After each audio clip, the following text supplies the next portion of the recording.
तो आज हम पढ़ने जा रहे हैं 9th क्लास का मैथमेटिक्स का पहला चैप्टर, फर्स्ट चैप्टर, जिसका नाम है नंबर सिस्टम।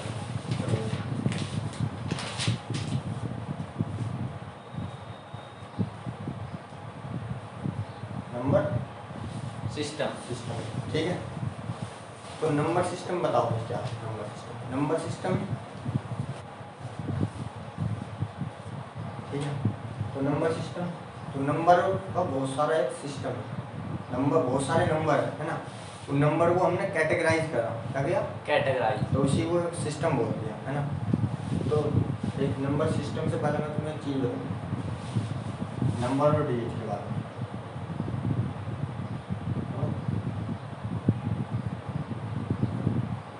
डिजिट, नंबर और डिजिट में क्या डिफरेंस है बताओ। देख, ये जो 2 है ना, ये एक नंबर है। कितना नंबर है?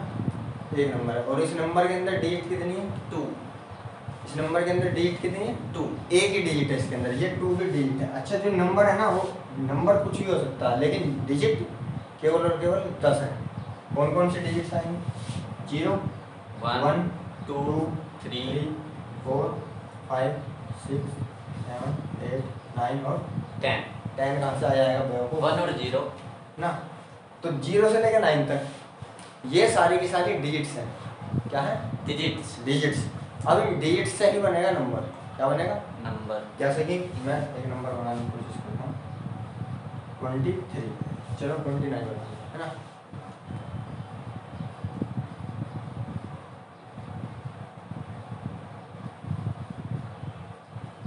यानी कुछ नंबर लिखना। ये कितने नंबर है? ये 29। दो नंबर। ये एक ही नंबर है 29, है ना। ये 23, ये भी एक ही नंबर है। ये 457, ये भी एक नंबर है। और ये 935, ये भी एक ही नंबर है। और 1007, ये भी एक ही नंबर है। नंबर एक ही है, लेकिन इसके अंदर 2 डिजिट हैं, इसके अंदर 2 है, इसके अंदर 3 है, इसके अंदर 3 है, और इसके अंदर 4 है। तो एक नंबर के अंदर बहुत सारी डिजिट्स हो सकती हैं। तो नंबर एक डिजिट से मिलकर बना हुआ है ग्रुप ऑफ डिजिट्स। आ रही है बात समझ? कोई बात करेंगे नंबर सिस्टम के बारे में। तो जो नंबर सिस्टम है, ये जो नंबर्स है ना, इन नंबर्स को ही हमने एक सिस्टमैटिक तरीके में डिवाइड करा, सिस्टमैटिक तरीके से कैटेगराइज किया हुआ है ना। ये तो नंबर को बांटने के बहुत सारे तरीके हैं, है ना। जैसे कि मैं तुम्हें बताना चाहूँगा, तो डिजिट्स और नंबर में कोई कंफ्यूजन नहीं होनी चाहिए, ठीक है। तो नंबर को कैटेगराइज करने के बहुत सारे तरीके हैं, बहुत सारे अलग अलग लोगों ने अलग अलग तरीके से बताया। पहला तो एक, अगर तुमने सुना हो बाइनरी नंबर सिस्टम, है ना। एक आएगा डेसिमल नंबर सिस्टम, ठीक है। इसके बाद एक आएगा तुम्हारा ऑक्टल नंबर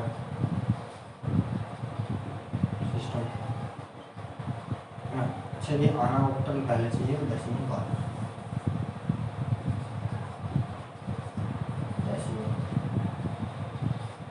और ये फिर आएगा हेक्साडेसिमल,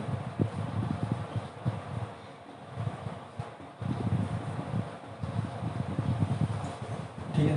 फिर बाइनरी नंबर सिस्टम कहाँ यूज होता है? अगर तुमने सुना हो तो कंप्यूटर में जो भी हमारा डेटा सेव है, तो 0 और 1 की फॉर्म में सेव होता है ना। तो जो कंप्यूटर में डाटा ट्रांसफर होता है ना मेमोरी वगैरह में, तो 0 और 1 की फॉर्म में होगा, जिसमें केवल और केवल 2 ही नंबर हैं, 0 और 1। 0 और 1 2 डिजिट हैं केवल। इसी को बोलेंगे बाइनरी नंबर सिस्टम। ये कहाँ जो कंप्यूटर वगैरह में डाटा ट्रांसफर होता है ना, वो इसी फॉर्म में होगा, 0 1 0 1 1 1 0 0 ऐसे कुछ करके होगा। इसके अलावा कुछ नहीं, उसमें 2 ही डिजिट चलेंगे, 0 और 1, इसके अलावा कोई डिजिट नहीं। अच्छा, ऑक्टल नंबर में 8 डिजिट हैं। कौन कौन से हैं? 0 1 2 3 4 5 6 और 7। कितने डिजिट हो गए? 8, इसलिए इसे बोलना ऑक्टल। डेसिमल नंबर सिस्टम में कितने? 10, 0 से लेके 9 तक, ये सारे के सारे 0 से लेके 9 तक, ये डेसिमल नंबर सिस्टम, ठीक है। हेक्साडेसिमल के अंदर कितने? 16 है। कौन कौन से हैं? 0 से लेकर 9 तक कितने हो गए? 10। उसके बाद A B C D E F, ठीक है। अब ये जितना भी मैंने बता दिया तुम्हें, केवल हमारे सिलेबस में ये है और हम आज तक यही पढ़ते आए हैं, यही पढ़ना, ना ही हमारे सिलेबस में है ना हमें पढ़ना, बस एक नंबर सिस्टम के बारे में तुम्हें बताइए, ठीक है। तो ये भी नहीं पढ़ना, ये भी नहीं पढ़ना, ये भी नहीं पढ़ना। ये जो बाकी नंबर सिस्टम है कहाँ यूज होते हैं, ये यूज होते हैं कंप्यूटर वगैरह में, है ना, इलेक्ट्रॉनिक डाटा ट्रांसफर करने के लिए। तो डेसिमल नंबर सिस्टम में डिजिट 0 से लेके 0 to 9 तक डिजिट्स होंगे और इसके बारे में हम कंटिन्यू करते हैं आगे। अब हम नंबर सिस्टम के बारे में करते हैं। एक नंबर लाइन पढ़ी होगी तुमने। नंबर लाइन एक ऐसी लाइन है जिसके ऊपर हम बहुत सारे नंबर्स को रिप्रेजेंट कर सकते हैं ना, रिप्रेजेंट कर सकते हैं। अच्छा, फिर एक नंबर को कैटेगराइज का एक तो तरीका मैंने तुम्हें बता दिया, on the form of basis of digit. एक तरीका और है नंबर लाइन पर रिप्रेजेंट करने के बेसिस पे। तो दो तरह के नंबर हैं ये भी। फर्स्ट, पहला तो होगा रियल नंबर और दूसरा होगा इमेजिनरी।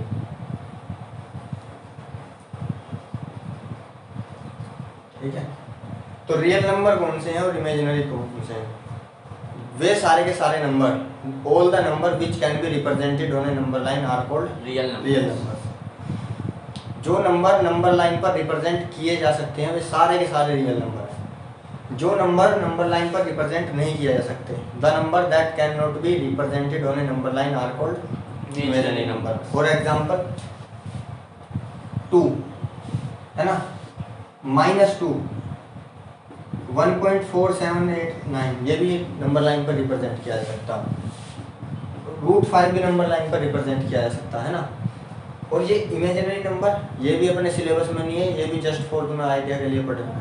कहीं तुमने ऐसा देखा कि रूट के अंदर -2, रूट के अंदर माइनस नंबर देखा है कभी? स्क्वायर रूट के अंदर कभी भी नेगेटिव वैल्यू नहीं होगी। तो ये नेगेटिव वैल्यू, ये केवल और केवल इमेजिनरी नंबर है, हम केवल और केवल इसे कल्पना कर सकते हैं, जबकि रियल में एग्जिस्ट ही नहीं कर रहा। ठीक है, तो इसलिए इमेजिनरी नंबर हुआ और ये भी अपने सिलेबस से हटा। अब हम बात कर रहे हैं रियल नंबर की। तो रियल नंबर की डेफिनेशन लिख लो भैया, है ना। तो रियल नंबर, इसकी डेफिनेशन में लिख रहा हूं, the number which can be represented on number line are called real number। ठीक है, फॉर एग्जाम्पल -1 हो गया, 0, 3, √7, √11 है ना, ये सारे के सारे पाई, ये सारे के सारे क्या real number, real number real है ना, नंबर लाइन पर रिप्रेजेंट किया जा सकता है। अच्छा, रियल नंबर को डिनोट किससे करते हैं? आर से। It is denoted by capital R. ठीक है, कैपिटल आर से मैंने डिनोट। अब रियल नंबर के भी पार्ट है, रियल नंबर के भी पार्ट है। रियल नंबर को भी दो पार्ट्स में डिवाइड करते हैं।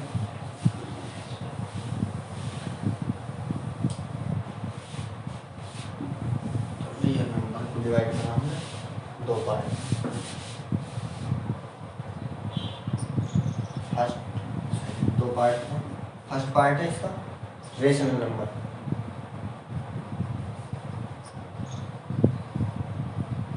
और सेकंड है इरेशनल नंबर। रेशनल नंबर और इरेशनल नंबर। अब रेशनल नंबर कौन से होते हैं भाई साहब? जो p रेशनल नंबर वे नंबर है जो p/q की फॉर्म में लिखे जा सकते हैं, है ना। The number that can be written in the form of p/q। लिखो, the number that can written in the form of p/q। p/q की फॉर्म में लिखे जा सकते हैं provided q not equal to 0। q की वैल्यू 0 नहीं होनी चाहिए, अदरवाइज कुछ भी हो सकती है ना। कुछ कुछ भी हो सकती है, what ever be the possible value except zero. Zero क्यों नहीं होगी इसके बारे में सुन लो। देखो हमने इतना तो पढ़ा कि अगर जीरो अपॉन समथिंग समथिंग आ जाता है, कुछ भी आ जाता है, मान लो 5 आ जाता है, तो उसका आंसर हो जाएगा जीरो, है ना। और अगर 10 अपॉन 5 आ जाता है तो आंसर आ जाएगा 2। लेकिन अगर किसी नंबर के नीचे जीरो आ जाता है डिनोमिनेटर में 7 अपॉन जीरो, तो ये नंबर जीरो नहीं होगा, इसकी वैल्यू ये हो जाएगा नॉट डिफाइंड।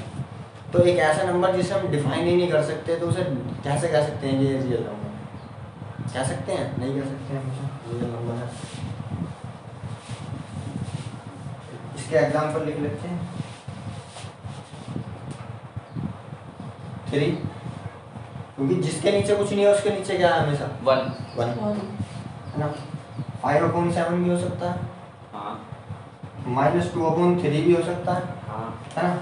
और ये जो पॉइंट्स वाले नंबर है ना, डेसिमल वाले नंबर, ये भी रियल नंबर की कैटेगरी में आएंगे, जैसे 0.7, क्योंकि अगर हम इसे डेसिमल नंबर को फ्रैक्शन में इजीली कन्वर्ट कर सकते हैं, पॉइंट्स हटा सकते हैं, है ना। That is equivalent to 7/10। तो ये नंबर भी डेसिमल नंबर है, क्योंकि हर किसी के नीचे कुछ ना कुछ है। क्या है? इसके नीचे कुछ नहीं है, इसके नीचे है 1।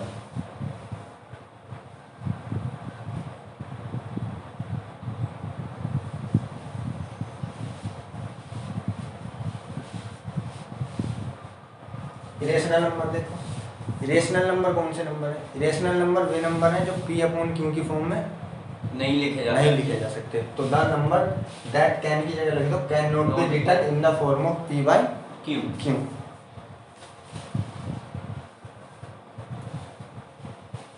तो जो p अपॉन q की फॉर्म में नहीं लिखे जा सकते, can not be written in the form of p by q।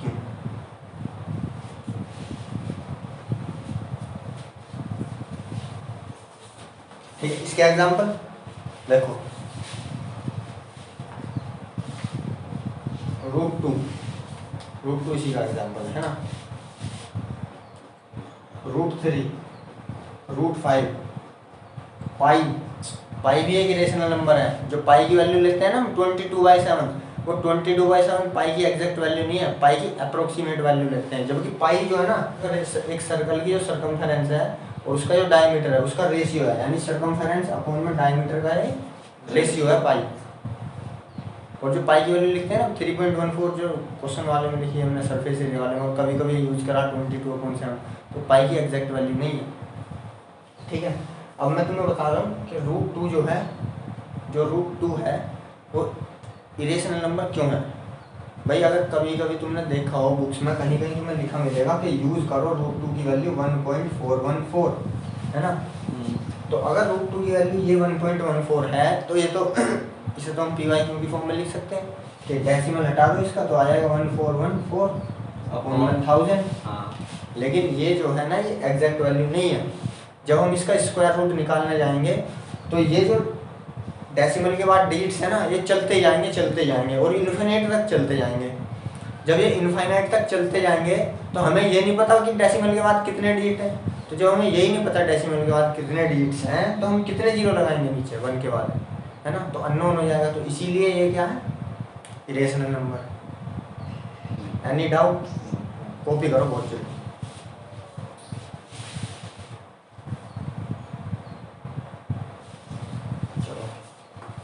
इसके बाद देखो, अब जो रेशनल नंबर है ना, उसके भी हमने पार्ट्स करा।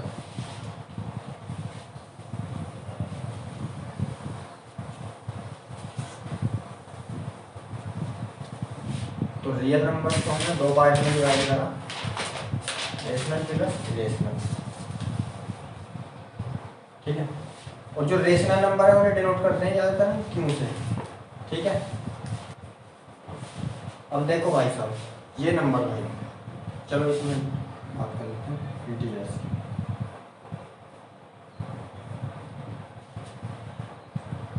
ठीक है, तो रेशनल नंबर को भी 2 पार्ट्स में डिवाइड करा। एक तो इंटीजर, जो प्योर इंटीजर, जैसे 1 2 3, जो कंप्लीट वैल्यू है ना, the complete value is called integer. 4 है ना, उन्हें बोलते हैं इंटीजर। और दूसरे कौन से बचे? दूसरे बचे या तो फ्रैक्शन है डेसिमल वाला, डेसिमल या फिर फ्रैक्शनल।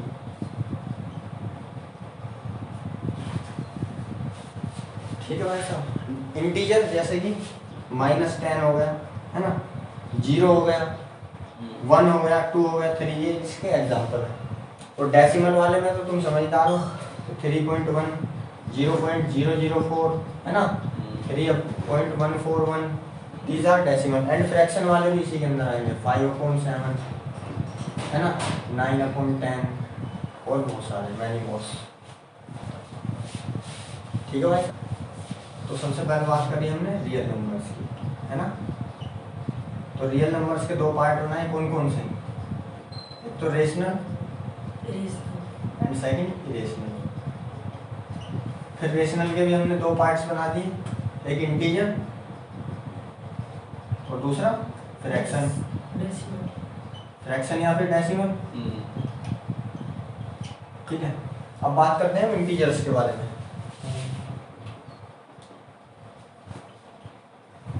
और इसी में डाल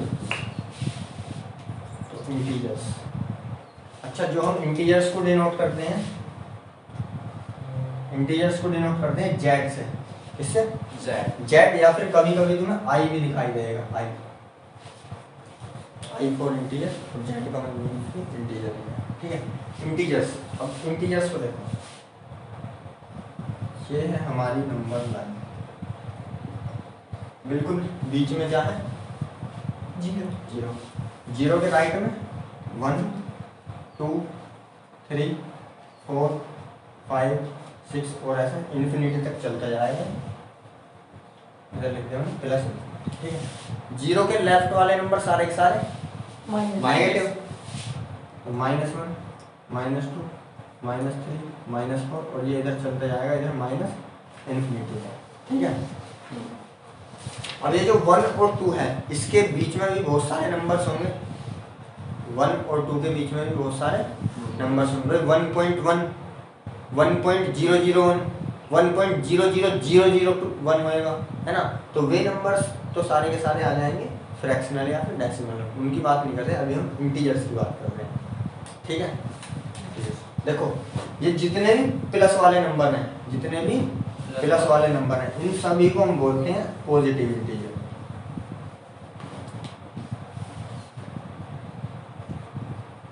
पॉजिटिव इंटीजर्स। और ये जितने भी नेगेटिव वाले बचे, इनको बोलेंगे नेगेटिव इंटीजर्स।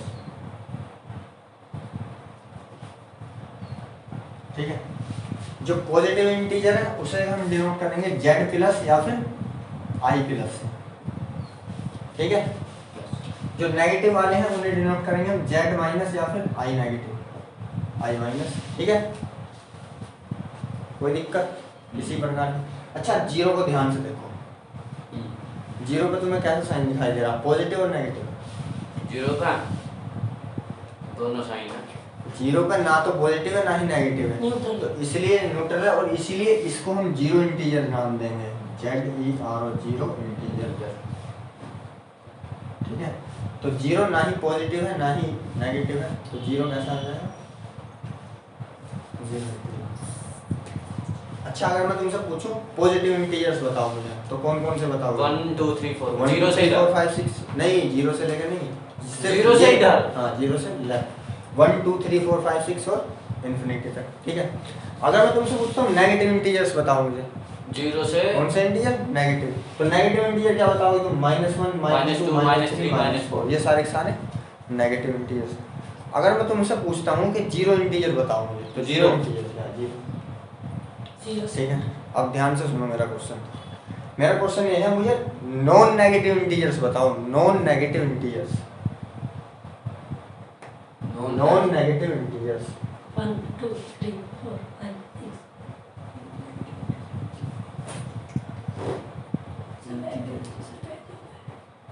तो नॉन नेगेटिव इंटीजर्स कौन से होंगे?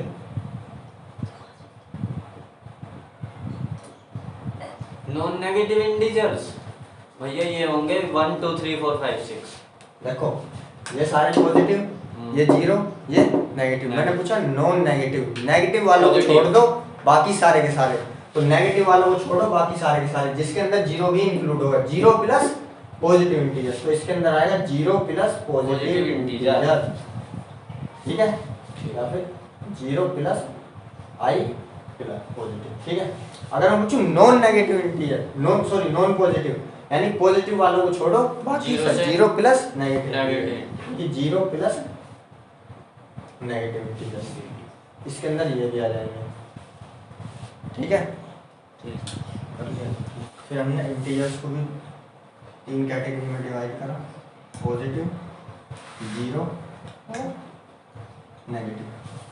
अब देखो पॉजिटिव इंटीजर में कैसा है,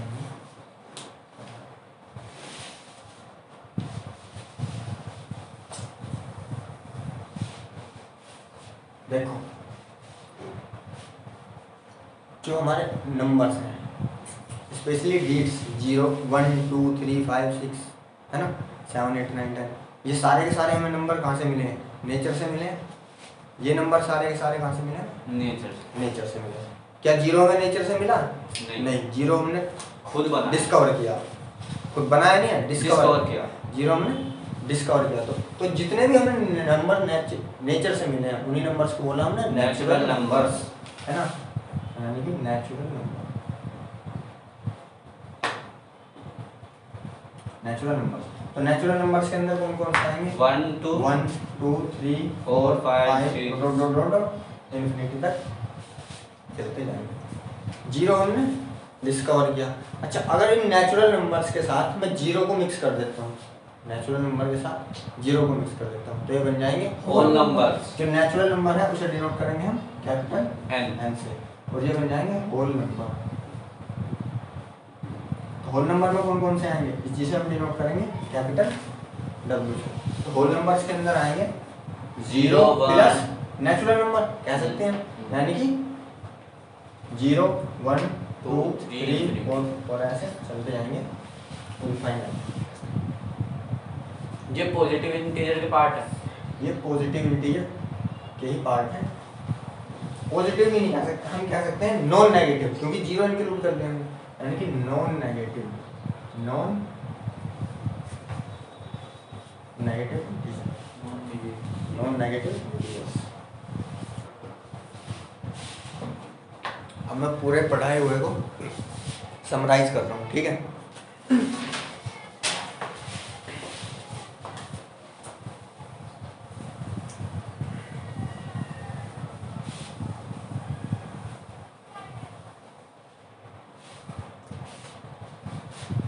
ये है हमारे नेचुरल नंबर, क्या है? Natural number. और नेचुरल नंबर के अगर हम अंदर जीरो ऐड कर देते हैं तो ये क्या बन जाएंगे? सारे होल सारे नंबर, ये होल नंबर बन जाएंगे, यानी कि natural number is a part of whole number. तो जो स्मॉल, ये फर्स्ट वाला छोटा वाला सर्कल है, ये डिनोट कर रहा है नेचुरल नंबर्स को, और अगर इसमें जीरो डिनोट कर लगा दिए तो ये बन जाएंगे होल नंबर। Whole number. और ये सारे के सारे डिनोट कर रहे हैं किसको? इंटीजर्स को, इंटीजर्स को। और इंटीजर्स से अगर हम ऊपर एक सर्कल बना देते हैं, ये सारे के सारे रेशनल नंबर के, यानी कि क्यों? और अगर इसी को अभी एक और सब पार्ट बना देते हैं सर्कल, ये सारे के सारे डिनोट करेंगे रियल नंबर्स। तो अब मेरा यहाँ से क्वेश्चन देखो, जितने सारे all natural numbers are real number, all natural numbers are rational number, all natural numbers are integer, all natural numbers are whole number, ठीक है। All whole numbers are integer, all whole numbers are rational number, all whole numbers are real number, real number. All integer are rational number, all integers are real number, all rational numbers are real number, ठीक है। All natural numbers are whole numbers Whole numbers by including zero, हाँ, including zero. अगर natural number के अंदर अगर हम zero add कर देते हैं वो बन जाते हैं होल होल नंबर, ठीक है। अब मेरी 2-3 स्टेटमेंट ध्यान से सुन के पढ़ेगा, बताना। और अच्छा, ट्रू और फॉल्स बताना तुम्हें, ठीक है। ठीक है। ट्रू और फॉल्स, पहला ऑल रियल नंबर्स आर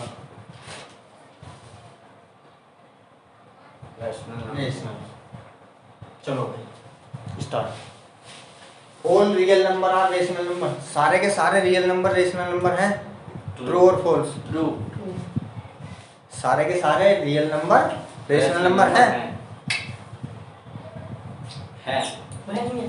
ये हैं हमारे रियल नंबर। रियल नंबर के कितने पार्ट बताए हैं हमने? दो तो रेशनल और इरेशनल। और इरेशनल। तो जो ये रेशनल नंबर है, सॉरी जो ये रियल नंबर है, क्या ये सारे के सारे रियल हैं, रेशनल है? नहीं है, कुछ इरेशनल भी है। ये कह रहा सारे के सारे रियल नंबर रेशनल है, तो स्टेटमेंट होगी फॉल्स। फॉल्स। और whole numbers are integer, yes. क्या सारे के सारे होल नंबर इंटीजर हैं? ट्रू। हाँ भाई इंटीजर है, क्योंकि होल नंबर शुरू होते हैं 0 1 2 3 और इंटीजर भी यही होते यही हैं। होते हैं। This statement is true. True. अच्छा, all natural number are whole number, क्या सारे के सारे natural number no whole no numbers no हैं? नो। तो स्टेटमेंट इज ट्रू, क्योंकि नेचुरल नंबर कहाँ से शुरू होंगे? 1 1 2 3 4, तो ये होल नंबर भी तो होते हैं। All natural number are whole number, statement is true. True yes. क्योंकि सारे के सारे नेचुरल नंबर होल नंबर हैं। अगले में पूछा all whole numbers are natural No, number, false. सारे के सारे होल नंबर नेचुरल नंबर नहीं है। नहीं है। नहीं है। कैसे प्रूव करोगे? क्योंकि क्योंकि होल नंबर zero. के अंदर आता है 0 0, जो कि एक नेचुरल नंबर नहीं है। अगर 0 नहीं पूरा का पूरा फेल हो, this statement is false. False. अच्छा, all integers are natural number, क्या सारे के सारे इंटीजर नेचुरल नंबर हैं? नो। बोल भी है। क्योंकि इंटीजर पॉजिटिव और नेगेटिव हो सकते हैं, लेकिन जो पॉजिटिव इंटीजर्स हैं वे ही नेचुरल नंबर्स हैं, है ना? ठीक। समझ में ना आ रहा तो दोबारा बता दूंगा। क्योंकि ये हमने बांटे हैं इंटीजर, और इंटीजर को दो टाइप हमने बात करी, हाँ, पॉजिटिव positive. 0 और नेगेटिव। तो ये पॉजिटिव वाले ही नेचुरल नंबर हैं, तो हम कह सकते हैं all positive integers are natural number, number. है ना? लेकिन ये तो पॉजिटिव की बात नहीं कर रहा, ये बात कर रहा सारे के सारे इंटीजर जिसमें नेगेटिव भी आते हैं, तो नेगेटिव वाले तो नहीं है, तो this statement is false. False. अच्छा, ऑल रेशनल नंबर, कौन से positive rational number are integer, क्या सारे के सारे पॉजिटिव जो रेशनल नंबर हैं इंटीजर हैं?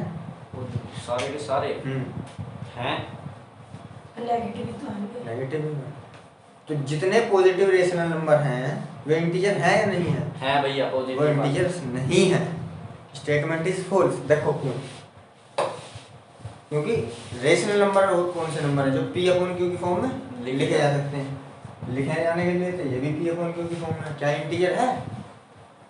क्या इंटीजर है? इंटीजर होने के लिए denominator should be equal to 1, denominator should be equal to 1। Denominator 1 होना चाहिए अगर इंटीजर बनाना है तो, लेकिन यहाँ पर तो कुछ भी हो सकता है रेशनल नंबर, तो दिस स्टेटमेंट इज फॉल्स। आगे next, all integer are real, सारे के सारे इंटीजर रियल हैं? सारे के सारे इंटीजर रियल। हाँ रियल हैं, ट्रू, क्योंकि रियल नंबर का ही पार्ट है इंटीजर। देखो ये जो बड़े वाला है ना, इधर से ये रियल नंबर है ना, ये दो पार्ट में डिवाइड करना हमने इसे, रेशनल और इरेशनल, है ना? फिर इसको भी डिवाइड करना हमने इंटीजर। इंटीजर और फ्रैक्शनल। तो अगर ऊपर से नीचे की तरफ आते हैं ऑल रियल आर इंटीजर, ये तो हो जाएगा, लेकिन नीचे से ऊपर तो जा सकते हैं कि सारे के सारे इंटीजर रियल का पार्ट नहीं है, हैं? तो ऊपर से ऐसे जाएंगे तो ट्रू हो जाएगा, लेकिन ऊपर से आने में फॉल्स हो जाएगा, क्योंकि यहाँ पर भी सब पार्ट्स में डिवाइड हो रहे हैं, they are divided into sub parts, हैं? तो नीचे से ऊपर जाएंगे तो statement is true. True, but ऊपर से नीचे स्टेटमेंट इज फॉल्स। तो all integers are real, that is true. All irrational number are real, तो True, जितने true. भी इरेशनल नंबर है वो रियल है, True. क्योंकि नीचे से जा रहे हैं ऊपर, that is statement is true. अच्छा, ऑल रियल आर रेशनल, सारे के सारे रियल जो हैं वो रेशनल है? नहीं है। नहीं है, क्योंकि रियल टू पार्ट में डिवाइड हो चुके हैं। यस, तो दिस स्टेटमेंट इज फॉल्स। कोई समस्या? भैया ये 6th वाला एक और बार समझा। 6 पार्ट ये all positive rational numbers are integer. देखो जो ये रेशनल नंबर है ना, ये रेशनल नंबर है जो p अपॉन q की फॉर्म में लिखे जा सकते हैं, p अपॉन q की फॉर्म में, प्रोवाइडेड q 0 नहीं होना चाहिए, q does not equal to 0। तो अगर हम बात करें 4 की तो 4/1 लिख सकते हैं, ये तो इंटीजर है 4, that is integer and this is also positive rational number. लेकिन अगर हम बात करते हैं 3/7 की, दिस इज रेशनल नंबर है और पॉजिटिव भी है, हमें दिखाई दे रहा है, बट नॉट इंटीजर, इंटीजर नहीं है क्योंकि डिनोमिनेटर 7 है यहाँ पर, जबकि what is the denominator should be 1। Denominator should be equal to 1। Okay, copy book के अंदर एग्जांपल में दिया, कह रहा every whole number is natural number. बताओ, every whole number is natural number, every whole number is natural number. True और फॉल्स? हाँ ट्रू है, every whole number is true, natural number. True. कोई जीरो भी थी। हाँ, क्योंकि होल नंबर के अंदर इंक्लूड है जीरो, जब जीरो इज नॉट है नेचुरल नंबर, तो दिस स्टेटमेंट इज फॉल्स। करा चुका हूँ मैं ये वाला इसी के अनुरूप।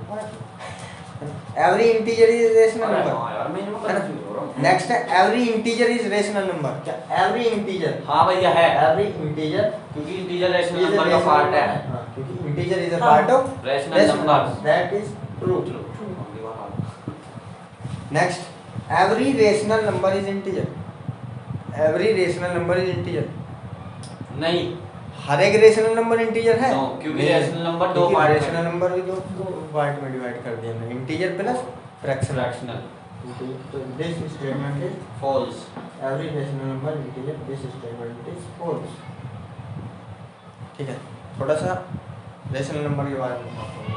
देखो, रेशनल नंबर वे नंबर है जो P/Q की फॉर्म में लिखे जा सकते हैं। एक बात तो मैंने बताई तुम्हें कि Q जो है वो जीरो not नहीं equal to होनी zero। लेकिन जो फ्रैक्शन है ना, वो फ्रैक्शन में प्रॉपर फ्रैक्शन होनी चाहिए। Proper fraction means P and Q are coprime. P and Q are coprime. अब ये को-प्राइम क्या आपस है, इसके बारे में मैं देखो कौन सी कहानी है। प्राइम नंबर्स तो हमने पढ़े हैं, लेकिन को-प्राइम क्या? को-प्राइम वे नंबर है whose HCF is only and only 1, whose HCF is only and only 1। For example 3/7, तो 3 और 7 का HCF क्या आएगा? 1। यानी दूसरे शब्दों में कह सकते हैं हम आसान भाषा में कि न्यूमरेटर और डिनोमिनेटर में 1 के अलावा कुछ भी कॉमन ना हो, है ना? तो इनका HCF क्या है? 1 है। और अगर मैं बात करूँ जैसे 10/5 15, तो ये एक प्रॉपर फ्रैक्शन नहीं है 5 कॉमन है इसकी। क्योंकि इसके अंदर 5 कॉमन है। जब ये 5 से कटने के बाद आएगा 2/3, तो 5 कॉमन था तभी तो। चलो अब हम बात करते हैं दो रेशनल नंबर के बीच में रेशनल नंबर कैसे फाइंड करते हैं।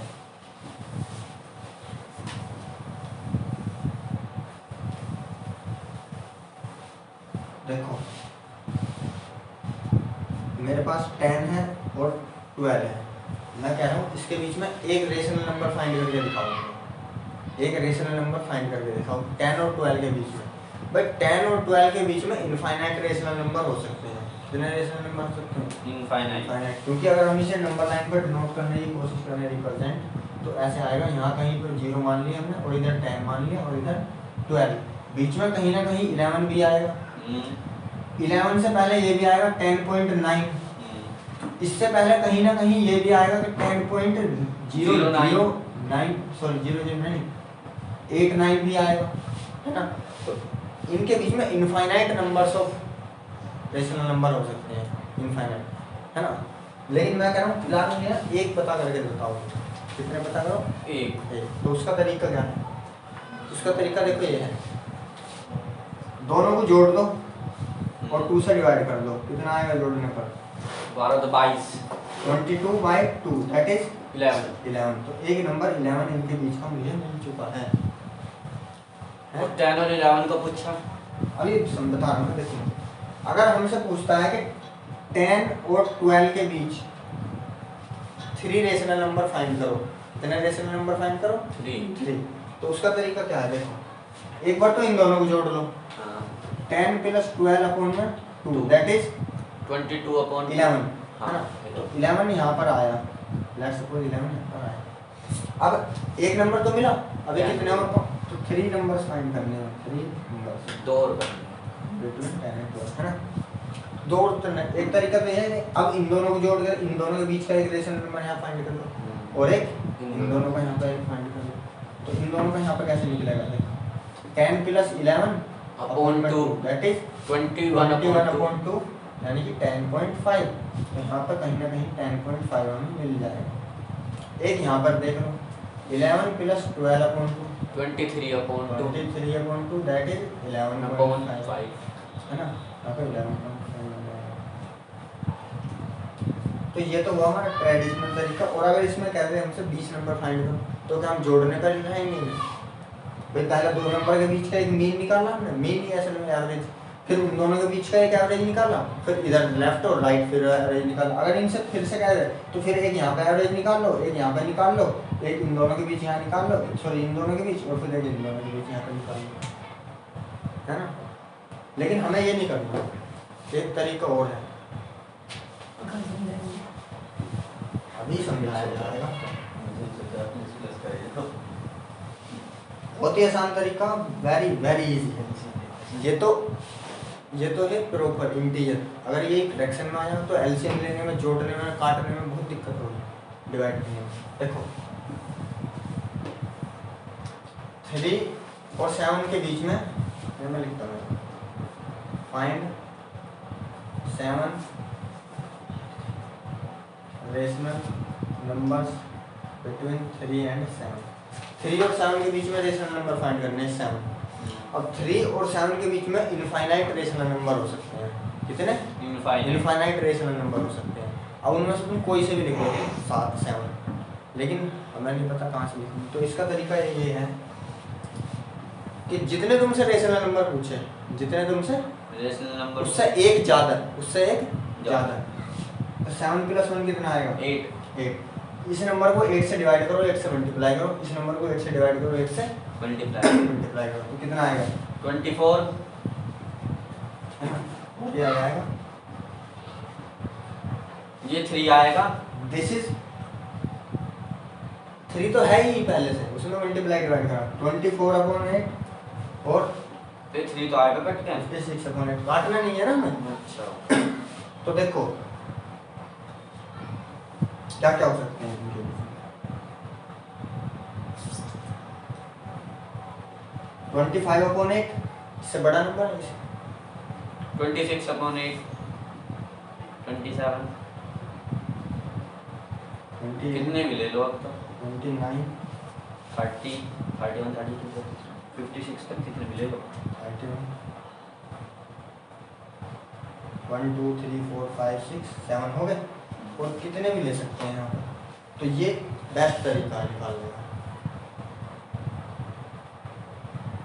3 और 7 भी मैंने बहुत दूर दूर नंबर ले लिया। अगर ऐसे पूछ लेना तो 3 और 4 के बीच में 5 रेशनल नंबर फाइंड करो। फाइंड 5 4 + 1 6, रेशनल तो 3 × 6/6 नंबर बिटवीन 18/6। 3 and 4। तो क्या करो, 5 पूछ रहा है ना, हाँ, तो 5 + 1 6, 6, तो 6 से मल्टीप्लाई 6 × 3/6, 6 × 3/6 और 4 × 6/3 6। This is 18/6, 6 this is 24/6। इनके बीच में कितने रेशनल नंबर निकालो, देखो 18 6 19/6, 20/6, 21/6, 22 22/6, 23/6। 1 2 3 4 5 नंबर हो गए ना। तो ठीक है, तारो इसे बेहतरीन क्वेश्चन। कल करेंगे नंबर लाइन पर नंबर को रिप्रेजेंट करना, how to represent a number on a number line. Number line. Thank you.